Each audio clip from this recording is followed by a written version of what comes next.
muito perdoado. Deveria saber o valor de ser amado, mas por outro lado, o bem que eu quero fazer, de fato eu não faço. E dependendo do pecado, eu nem me sinto incomodado. Então esbarro na tua... O povo de Israel, e eu preciso fazer esta retrospectiva, eu preciso voltar um pouco para falar sobre isso. Há uma promessa importante para aquele povo que se inicia aonde? O povo de Israel recebeu uma promessa sobre o chamado de um homem. E de quem é esse homem? Eu quero estimular você a pensar. Deus faz uma promessa a este povo, chamando um homem, em Gênesis capítulo 12. Quem foi que Deus chamou em Gênesis capítulo 12? Abraão. Quando você lê Gênesis capítulo 12, você vai ver Deus chamando Abraão e dando a ele algumas ordens, inclusive para sair da sua terra, do meio da sua parentela, ir para uma cidade ou um lugar que Deus iria mostrar para ele. E Abraão obedece em parte esta ordem de Deus. E dali por diante, a gente conhece a história. Depois de Abraão vem Isaac. E depois de Isaac vem quem, irmãos? Nós estamos estudando a lição que fala sobre os nossos patriarcas, ou os homens que marcaram, não é verdade? A lição bíblica está falando sobre os homens que marcaram a fé cristã, né? Os pais, a lição diz, homens do qual o mundo não era digno. E eu quero fazê-los lembrar sobre isso. Então nós temos Abraão, que recebe a promessa. No versículo 1, 2, é basicamente ali quase uma promessa em particular. Mas quando você lê o versículo 7, alguém lê rapidinho para mim em Gênesis 12, 7, só para a gente... 12, 7, o versículo 7. Chegamos depois dos 12, você vai ler em Êxodo capítulo 1, versículo 7, leia rapidinho aí para mim, alguém. Para você ver o que Deus está fazendo ali. Quando nós chegamos em Êxodo capítulo 1, versículo 7, você vai ver que o povo já está um povo muito grande. Da promessa veio Jacó, de Jacó os 12, e daí o povo começa a se multiplicar. Quando a gente lê o Êxodo capítulo 1, versículo 7, você vai ver que eles estão habitando aonde? No Egito. Eles estão no Egito, e daí então o povo agora começa a se multiplicar a tal ponto que a Bíblia diz que a terra começou a se encher deles. Depois que esse povo se multiplicou, Deus resolve agora tirá-lo de lá. E você sabe por informação e por estudo que quanto tempo o povo passou lá no Egito? Me diga aí, por gentileza. Quer dizer, os historiadores, teólogos se arriscam a dizer que o povo que saiu da terra do Egito, você pode anotar sem nenhum problema, era aproximadamente de 2 a 2,5 milhões de pessoas. Então observe, é muita gente, irmãos. O povo está grande, e isso para mostrar que Deus é fiel para cumprir com a sua palavra.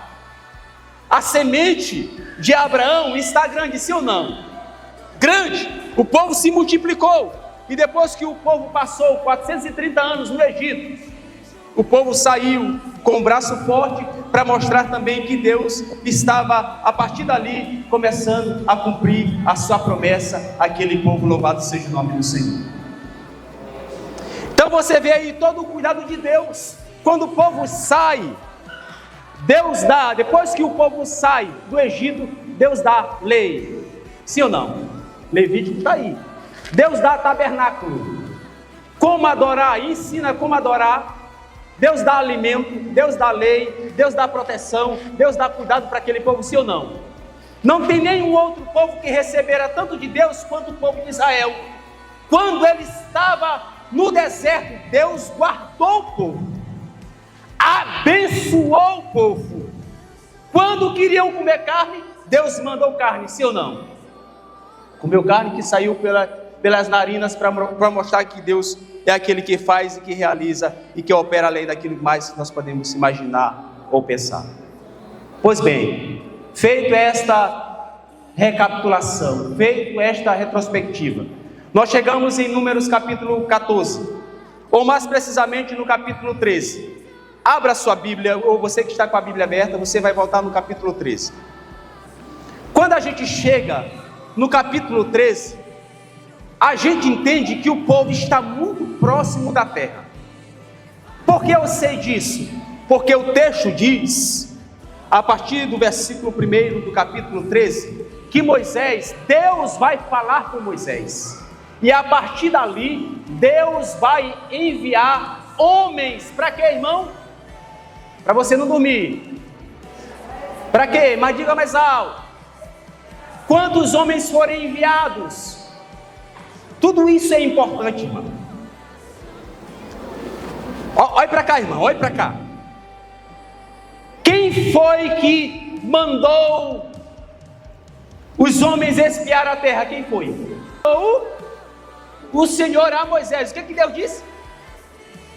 Envia homens e espiar a terra. Eita! Parece que os irmãos agora estão aqui mesmo no culto. Olha para cá, irmão. Deus está dizendo claramente para Moisés enviar os homens para espiar a terra que ele prometeu a Abraão em Gênesis capítulo quanto? Não se esqueça, 12. E Deus está mostrando que ele é fiel. Olha, a promessa está de pé, 430 anos sobre o Egito, mas Deus agora, louvado seja o nome do Senhor, começa a mostrar que ele é o Deus cuidadoso. Agora tem uma informação muito importante, que todas são importantes, mas escute: os homens que foram enviados para espiar a terra não foram, e não fazendo desmérito aqui a ninguém, não foi qualquer um homem, não foi Valdeir, não foi irmã Eli, não foi o maioral de cada tribo. Os irmãos sabem? Por que Deus, eu pergunto, poderia enviar qualquer outra pessoa para espiar a terra? Essa tarefa, não. Por que não? E eu vou dizer aqui. Por que Deus resolveu enviar os cabeças? Primeiro, porque a missão não era uma qualquer missão. Não. Segundo, o relato que esses homens iriam trazer iria influenciar de maneira positiva ou negativa dentro da nação de Israel, sim ou não? Porque quando Moisés envia, você vai olhar para a sua Bíblia aí, ele dá ordem o que é para fazer. Leia o versículo 17. Alguém fica de pé e lê. As mais difíceis. Deus está dizendo assim, para as grandes missões, e pega essa para ti, em nome de Jesus. Irmão, para as grandes missões, Deus vai enviar de fato pessoas que têm a condição de exercer aquela função. Deus chamou o apóstolo Paulo para ser o pregador dos gentios. Eu não estou fazendo desmérito aqui a ninguém. Você quer para me contar uma história rapidinho? O pastor Joaquim Guilherme, de saudosa memória, um dia eu conversando com ele, e nós falávamos sobre missão, e ele me fez uma pergunta. Ele disse: irmão Francinaldo, você sabe a diferença, e você sabe que existe pescadores de águas rasas e existe pescadores de águas profundas? Você sabe dizer qual é a diferença disso aí? O que isso significa? Eu disse: não. E quem são? Não.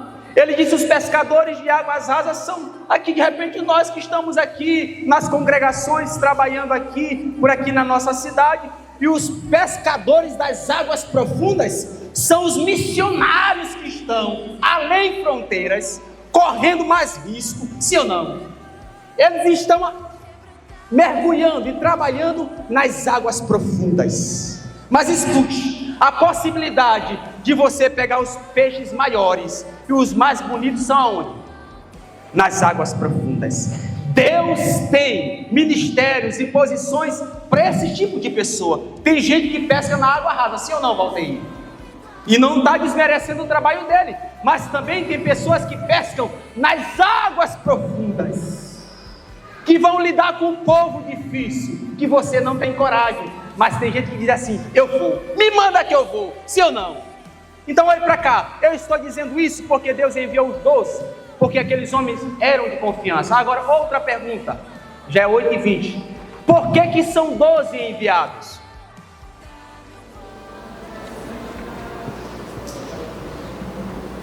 Pode falar sem negação. Agora observe, irmão, quando eles foram espiar a terra, era também para trazer um fruto. Agora, diácono Elon, quando eles trouxeram um fruto, quando você lê lá no capítulo 13, observe aí, irmão. Carregar o quê?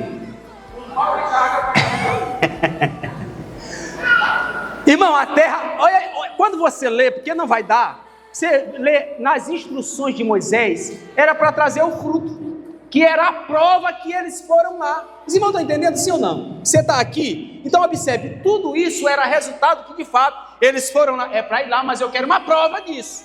E eles trouxeram. A terra era boa? Era boa. O cacho de uva era uma prova que a terra era boa. Rapaz, um cacho de uva conduzido por 2 não é qualquer cacho de uva não, irmão. Isso na Baixada aqui, isso é uma ignorância. Sim ou não? É verdade. Agora observe, irmão, olhe para cá, fique aqui comigo. Depois que os homens regressaram, eles vão dar a informação. Quando você lê, abra a sua Bíblia no versículo 27, eu vou passar a ler que esses irmãos não fechem a sua Bíblia. Olha, depois de regressar o versículo 27 ainda do capítulo 13. Voltaram de espiar a terra e contaram, quem está comigo diz amém. E contaram e disseram: fomos à terra que nos enviastes. E verdadeiramente, a terra o quê? Mana leite. E cadê? E que mais? Está aqui o fruto, rapaz. A terra é boa, que está aqui a prova. Está aqui, ó, a terra é boa, mana leite e mel. Está aqui o fruto, é a prova. Aí começa agora o relato. Olha só, irmão. O povo, porém, que habita nessa terra é o que, irmão? É poderoso. As cidades são o quê? Fica aqui comigo. Muito grandes. E também ali, vimos ali o quê? Os filhos de Anak, os amalequitas. E aí eles vão começar a murmurar e a contar. Observe, quando você lê o versículo 31, igreja.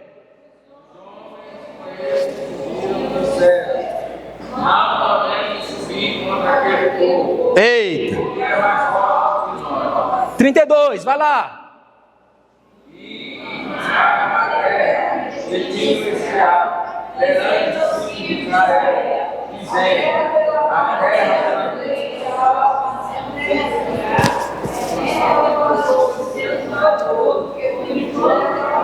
Infamaram, o que é infamar a terra? Fama ruim, é difamar. E começaram a dizer: não, nós não podemos. E quem está dizendo isso? Por que eu disse, escute aqui, irmão, por que eu disse que Deus enviou os 12 e os maiorais? Porque eram homens de confiança. O relato daqueles homens iria influenciar positivamente ou negativamente, sim ou não? Tinha um peso. Agora os 12, os príncipes estão dizendo assim: não dá não, nós não vamos conseguir, não tem como vencer, a terra consome os seus moradores. Quando você lê o versículo 33, irmão, olha só a visão daqueles homens. Olha o 33. E também vimos ali gigantes, filhos de Anak, descendentes dos gigantes, e éramos, irmão, olha isso aqui, irmão, olha aqui, olha só, para que quando você não está focado na promessa, quando você se depara só para os problemas, irmão, você só vai olhar problema. Olha só, olha para cá, deixa eu dizer uma coisa para vocês. Eu pergunto, irmã Dolores, será se o povo não sabia da promessa de Deus? Será que aquele povo não tinha conhecimento da promessa de Deus? Sim ou não? Então por que esse desânimo?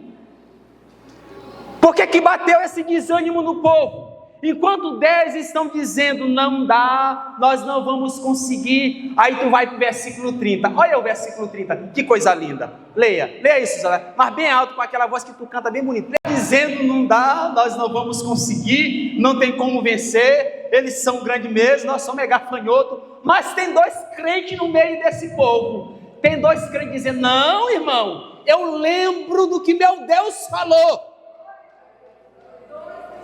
Ei, irmão, eu fico forte. Olha para cá, irmão. Deus, aqueles homens estão com o seu coração arraigado na promessa, irmão. Eles não estão soltando a promessa da mão. Louvado seja Deus. Tem problema? Tem, mas nós vamos vencer. Louvado seja Deus. Irmão, quando você lê a carta aos Hebreus, capítulo 10, versículo 23, se eu não estou traído pela minha memória, abra aí rapidinho, Hebreus capítulo 10, versículo 23, o escritor aos Hebreus, no versículo 23, salvo engano, ele disse algo semelhante a isso, se eu não estou enganado. Não, irmão, escute isso aí na voz para você. Então, meu irmão, minha irmã, serva de Deus, servo do Senhor, vamos manter firme o nosso foco na promessa. Cuidado com, não liga para o hospício, não. Cuidado aí com o oi, bom dia, boa noite, tudo bem. Vai deixando isso para trás. Vai deixando esse negócio aqui. Não, irmão, deixa eu dizer uma coisa para concluir.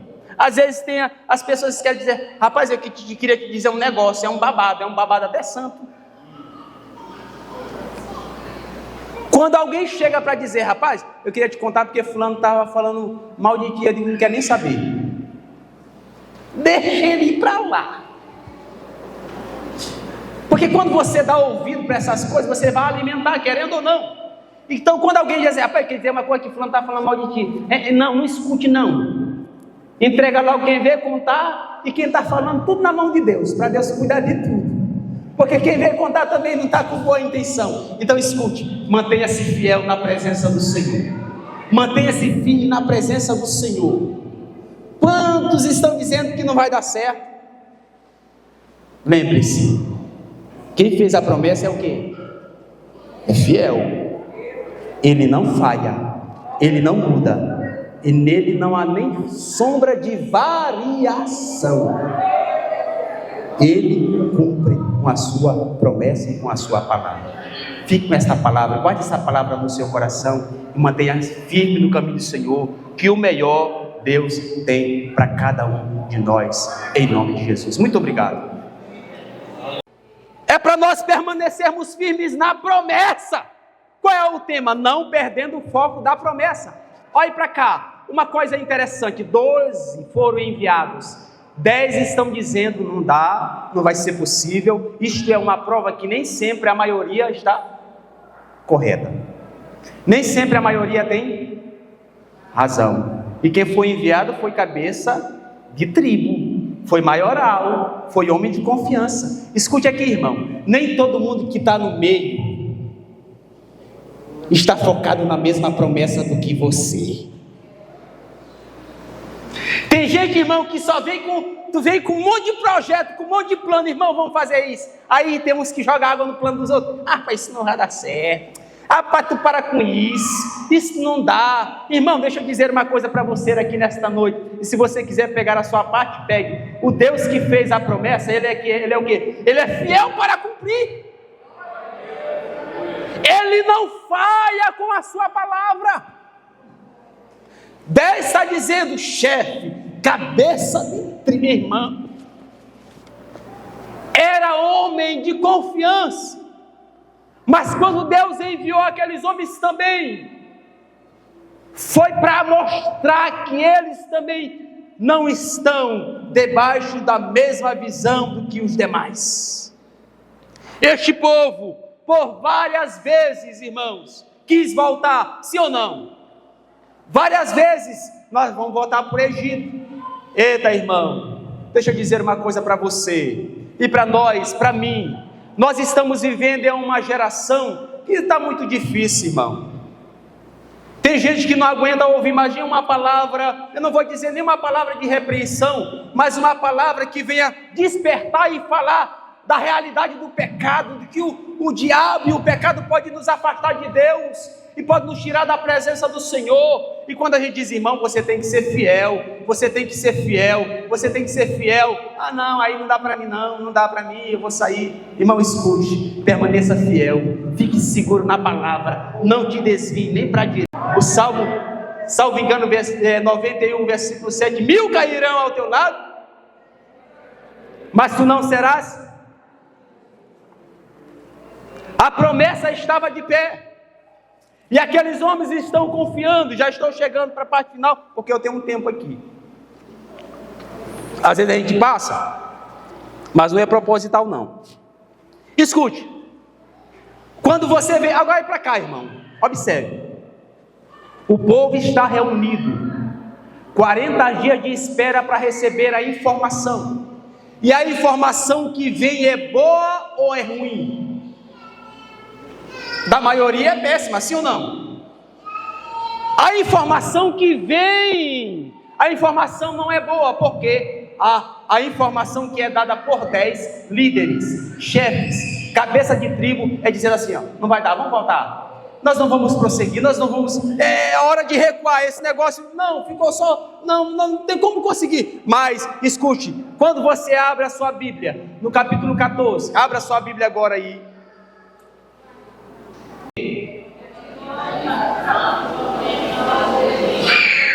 vamos tirar esse Moisés daí? vamos levantar um capitão, tirar Moisés e vamos. Pode falar só. Tirar Moisés e voltar para o Egito. Agora, irmão, imagine, olha para cá que eu quero que você se conecte nisso aqui. 2 milhões de pessoas dizendo assim: vamos voltar? Vamos eleger um outro líder, esse líder aí está fraco, não está dando nada, não está dando certo. E tu sabe o que aconteceu com Moisés? Moisés caiu no chão, irmão, e começa a lamentar.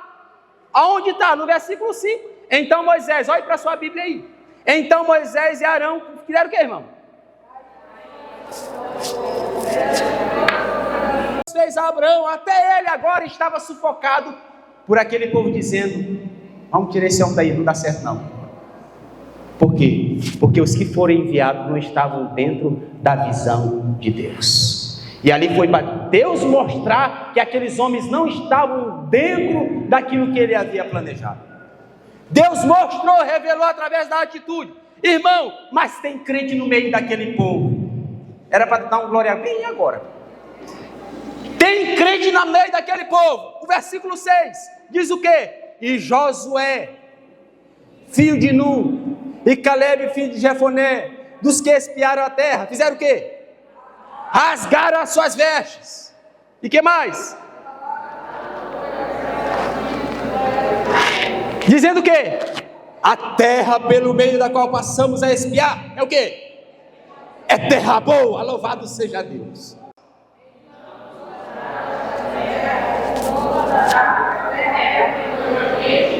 Olha para cá, para depois você ler o outro versículo. Irmão, isso aqui é tremendo. Por quê? Porque aqui, irmão, quando você tem uma pessoa que está alicerçada na rocha que é Cristo, que não perdeu o seu foco, ele não inventa desculpa não, porque tem gente que inventa desculpa para sair da igreja. Eu não quero mais isso e por isso, porque a irmã me disse que eu sou feia. E isso não é feia mesmo, vai fazer o quê? Estou disse para ela também, minha irmã, a senhora também é feia. Aí vocês vão ver duas feiuras. Olha para cá, irmão. Quem está alicerçado na promessa, na palavra de Deus, não inventa desculpas para sair da presença de Deus. Não, ele fica lá, ele permanece lá, porque quem o chamou não foi homem, foi Deus. Quem o resgatou não foi homem, foi Deus. Quando você lê João no capítulo 6, a partir do versículo 60, depois de Jesus dar um discurso muito pesado, o povo começa a deixar Jesus. E aí o povo começa a deixar Jesus, vai embora. Aí Jesus, é mesmo, é? Aí Jesus vai voltar para os 12. E vocês também? Vocês querem ir embora também? Jesus não foi. Não, coitadinho, é mesmo, coitadinho do irmão. Que nada, irmão, isso é conversa fiada. Para ir para o céu, irmão, os critérios, anota isso, os critérios para nós morarmos no céu não irão mudar nunca. Não é por posição, não é por dom de cantar, de pregar, de administrar, não. A Bíblia diz: ser fiel até a morte, e dar-te-ei a coroa da vida. É a fidelidade que ainda é. Isso não muda, irmão. Pode passar geração, pode entrar a geração Nutella que não aguenta nada, pode ir a geração que era de pedra que aguentava tudo, mas o critério é o mesmo. A porta vai continuar sendo o quê? Estreita, o caminho apertado. É desse jeito. Louvado seja o nome do Senhor. Então quem está na promessa é o Senhor, e não tem mais o povo desta terra, porquanto são eles o que, irmão? São eles o que? Eu gosto de pensar sobre isso aqui. São eles o que? O nosso pão. O que é um pão, irmão? É um pão. Aí eu costumo dizer assim, José está dizendo assim: olha, eles são um pão. Quando você vai comer um pão massa fina, eu vou pensar na massa fina. Quem gosta de comer um pão, faz o que com o pão? Tu faz o que com o pão? Vamos pensar aqui. O que, Davi? Tem uns que cortam, esses são os mais delicados. Os irmãos que têm a delicadeza, pega o pão, você corta e passa a manteiga, vai depender do seu bolso, a real, a... Nós vamos amassar ele. Se vocês não forem rebeldes, leia aí, Walter. O que tu quer dizer? A nova versão transformadora. Louvado seja Deus. E estamos de pé, glória a Deus. Nós não podemos perder o foco daquilo que Deus prometeu para nós. Aí tu diz: pastor Francinado, porque tu não sabe o problema que eu estou enfrentando? Eu não estou ligando para isso. É mesmo, é? Eu estou dizendo para você que você tem um Deus, que o teu problema para Ele não é nada. Eu não sei qual é o teu problema, o tamanho dele, o que tu tens enfrentado, mas escute, quando esse Deus se apresenta em Isaías capítulo 3, ele diz assim: eu sou o único Deus, eu salvei, eu operei, ele diz no 3, agindo ei. Aí faz uma pergunta para ser respondida. Quando você lê lá em, eu não vou lembrar, Abacuque capítulo 3, versículo 17, você vai ver um homem que está com a fé alicerçada. Portanto, ainda que figueira não floresça, nem haja fruto na vide, o produto da oliveira minta, não haja vaga nos currais, ele diz: todavia eu me alegrarei no Senhor e exultarei no Deus da minha salvação. Irmão, não tem problema. Não é que não existe problema, é porque não tem problema que possa parar. Esta é a palavra, a fé daquele que está alicerçado. Não é que ela não venha se balançar, mas ela continua firme. Paulo, quando escreve aos Romanos no capítulo 8, ele vai começar a perguntar e responder: quem nos separará, no versículo, salvo engano, 31, do amor de Deus? Aí ele vai listar aproximadamente 17 situações difíceis. Aí ele vai responder: em todas essas coisas somos mais do que vencedores. Louvado seja Deus. É por ele, irmão, não perca o foco da promessa que está em João capítulo 14. Não se turbe o vosso coração, crede em Deus e também em mim. Na casa de papai tem o quê? Muitas moradas. Se não fosse assim, eu vos teria dito: pois vou preparar-vos lugar, e quando eu for, virei outra vez e vos levarei para mim mesmo, para que onde eu estiver, estejais vós também. Você vai voltar para casa dizendo assim: o problema é que você está aí, o problema é que eu tenho um Deus grande, Esse problema é um pão, eu vou chegar aí. Não é pela força do Senhor. É por Ele, é através dEle que nós nos movemos. É por Ele, é através dEle que nós mantemos a nossa fé. É nele, é através dele que nós somos crentes e mantemos aqui a nossa confiança. Pode vir as dificuldades, as lutas, as tribulações. Meus amados irmãos, a paz do Senhor, estamos aqui no nosso tempo central. E hoje foi a participação aqui da área 2. Estamos aqui com uma parte dos irmãos aqui da nossa área. E viemos aqui para o trabalho, o trabalho de ensino. E Deus foi generoso para conosco, trouxe uma palavra ao nosso coração, alertando sobre, para nós não perdermos o nosso foco da promessa que está em João 14, onde ele diz: não se turbe o vosso coração, crede em Deus e também em mim. E nós sabemos que a vida cristã tem os seus obstáculos, as suas dificuldades, mas nós temos um Deus que é fiel para cumprir com a sua palavra, e nós precisamos ser fiéis ao Senhor. Amém, irmãos?